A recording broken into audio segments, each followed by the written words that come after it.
Assalamualaikum warahmatullahi wabarakatuh. Salam sejahtera bagi kita semua. Saya Marzuki Indra Maulana dengan nomor induk mahasiswa 11210777 Prodi Pendidikan Agama Islam, Sekolah Tinggi Agama Islam Pati, akan mempresentasikan tugas yang diberikan oleh Bapak Damar Septian MPD selaku dosen pengampu dalam mata kuliah Teknologi Informasi dan Komunikasi. Saya di sini akan mempresentasikan perihal pendidikan agama Islam dengan tema seputar sholat. Bab seputar sholat. Orang yang akan melaksanakan sholat hendaknya mendahulukan pemahaman seputar syarat rukun sholat supaya tidak terjadi kekeliruan dalam menjalankan yang namanya sholat. Nah, di sini orang yang wajib menjalankan sholat ialah yang pertama orang yang beragama Islam, yang kedua orang yang baligh kisaran umur 10 tahunan atau untuk yang laki-laki itu sudah khitan, dan yang ketiga orang yang berakal atau akil, orang yang memiliki akal pikiran. Kalau orang gila, ayan, itu tidak wajib untuk menjalankan sholat. 4. Dalam posisi suci dari haid maupun nifas. Dalam posisi suci dari haid maupun nifas ini untuk perempuan. Dan syarat-syaratnya sholat. Yang pertama, harus suci dari hadas kecil maupun hadas besar. Harus suci badan, tubuh kita harus bersih.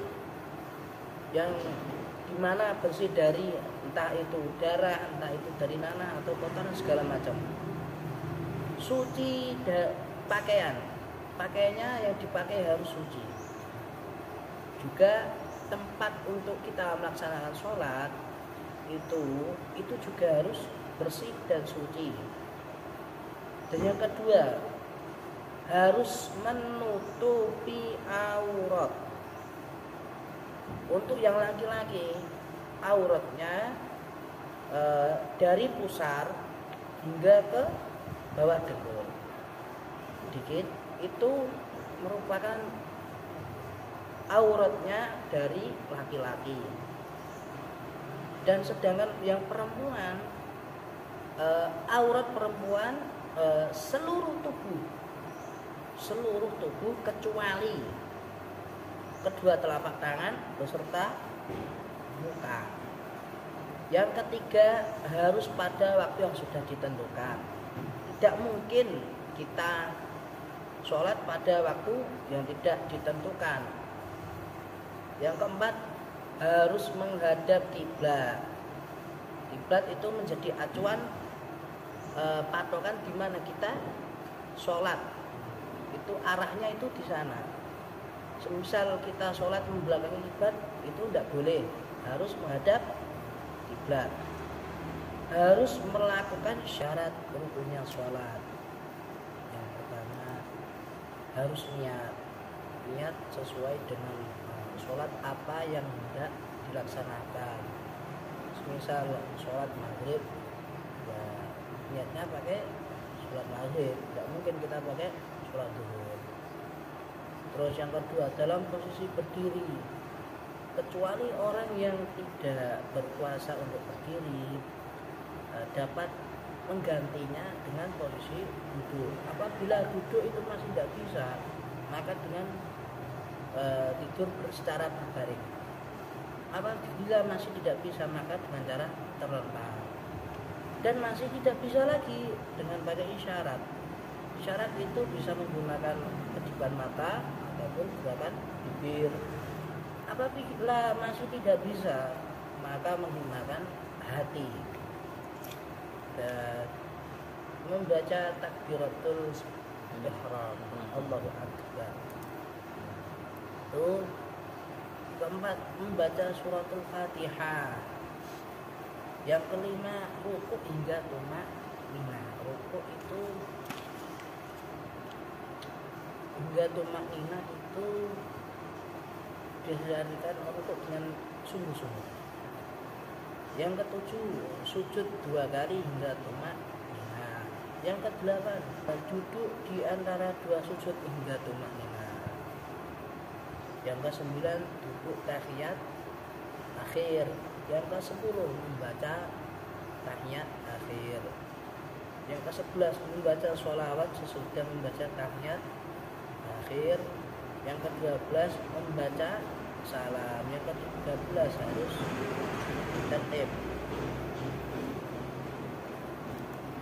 Yang terakhir, amalan sebelum melaksanakan sholat, lebih afdolnya, lebih utamanya, lebih baiknya sebelum melaksanakan sholat, hendaknya membaca surah An-Nas dari awal hingga akhir 1 kali. Gunanya agar hati kita dijaga oleh Allah Subhanahu wa Ta'ala dari godaan syaitan. Surah tadi dibaca sebelum niat, dan selesai membacanya hendaknya membaca ta'awud dan bacaan basmalah. A'udzubillahi minasyaitonirrajim. Bismillahirrahmanirrahim. Baru bacanya sholat yang ingin dilaksanakan. Nah, ini tadi saya mendapatkan referensi dari kitab Sholatan. Itu mungkin masih banyak yang adanya kekurangan dalam materi yang saya sampaikan. Saya Marzuki Imran Maulana memohon maaf yang sebesar-besarnya. Allahumma fiq ila aqwamit thariq. Wassalamualaikum warahmatullahi wabarakatuh.